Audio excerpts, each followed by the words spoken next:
ఓ మనసా, హృదయమనే కోవెలలో మంచితనమనే దేవతను ప్రతిష్ఠించుకో.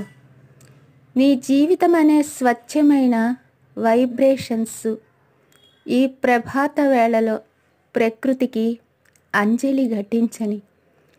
స్వచ్ఛమైన పువ్వుల వలె, అందమైన వేకువ వలె,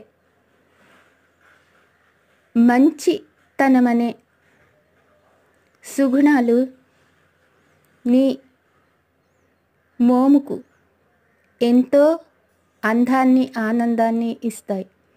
అటువంటి స్వచ్ఛత ఎవరిలో ఉంటుందో వాళ్ళు జీవితం ఆ పరమాత్ముడు స్వీకరించే ఓ మధుర కుసుమమే కదా.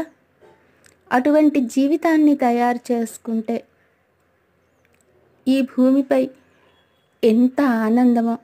ప్రతి కర్మ స్వచ్ఛతను సంతరించుకుంటే జన్మ జన్మల జీవితము ఆనందమయమే కదా. ఈ జన్మలో కాకుండా మళ్ళీ మళ్ళీ మళ్ళీ జన్మల్లో కూడా ఎంతో ఆనందం. అందుకు అటువంటి జీవితాన్ని తయారు చేసుకోండి.